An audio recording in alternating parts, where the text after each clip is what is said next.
गुरवे नमः। ॐ श्री गुरवे नमः।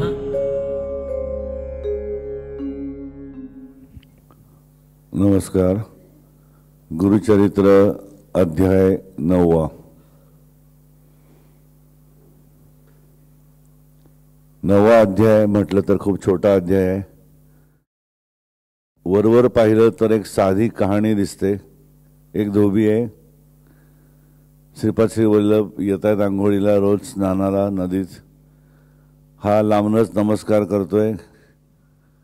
एक दिवस त्याला ते विचारतात, काय रे दुःखी दिसतोस?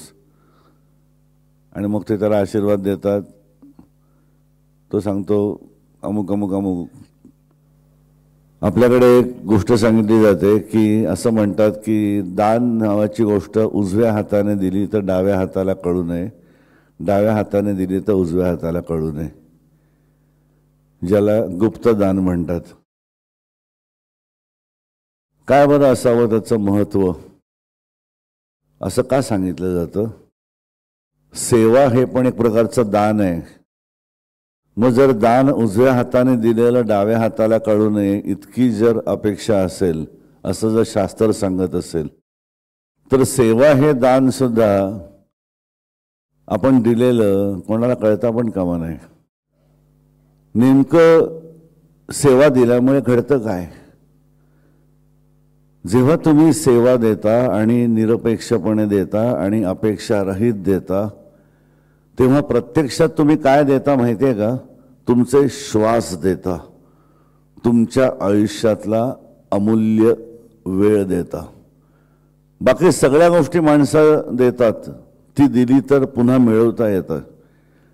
समजा मी 10,000 कोणाला डोनेशन म्हणून दिलं तर पुन्हा देवाच्या कृपेने 20,000 मिळवू शकतो। पण माझ्या आयुष्यातला अर्धा तास जर मी कोणाला दिला तर दिलेले काळ हा गेला, पुन्हा मिळत नाही। इतकी अमूल्य गोष्ट म्हणजे आपला श्वास, जी आपण कुठलीही अपेक्षा न ठेवता देतो। तेव्हा खऱ्या अर्थानं निसर्गाचा बेसिक नियम आहे, जे द्याल ते अनंत पटीने मिळतं।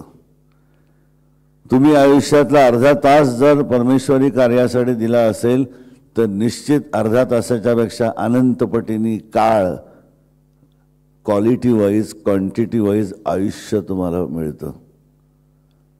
हेल्थ नावाची गोष्ट बाकी कुठलीही गोष्ट न करता सहजगत्या मिळते। सेवा करता म्हणजे एका कुंभमेळ्याशी तुम्ही जोडून घेता स्वतःला। खूप मोठी गोष्ट आहे। सेवेचं हे अंग तुम्हाला माहिती नव्हतं म्हणून आज सांगितलं। त्यामुळे सेवा करताना इतकी दक्षता घ्यायला लागते। आपल्या शेजारी ढवळे पवळे भरपूर आहेत। जेव्हा आपल्याला खात्री पडेल की माझ्याकडनं सतचा प्रवाह तिकडे जाईल, तिकडनं असतचा प्रवाहाचा स्पर्श मला होणार नाही, एवढी जेव्हा खात्री असेल तेव्हाच हे करावं। तोपर्यंत बचके रहना रे बाबा, बचके रहना। पण अज्ञानी शिष्याला नाही कळत। गुरुनी ओळखलेलं असतं। आता समोर शर्ट पॅन्ट मध्ये बसलेला मनुष्य मागच्या जन्मामध्ये तो कोण होता, तेव्हा तो आपल्याला कसा भेटला होता, तेव्हा तो कसा वेड्यासारखा रागवून आपल्यावरती निघून गेला आणि स्वतःचं नुकसान कसं केलं। पण आता पुन्हा आलायस ना पायाशी, आता तरी कल्याण करून घे। गतजन्मात केलेली चूक आता तरी नको करूस, म्हणून गुरुचं हृदय तुटतं। अज्ञानी बालक आपल्या नशेमध्ये असतो। आपण नशेमध्ये नाही राहणार।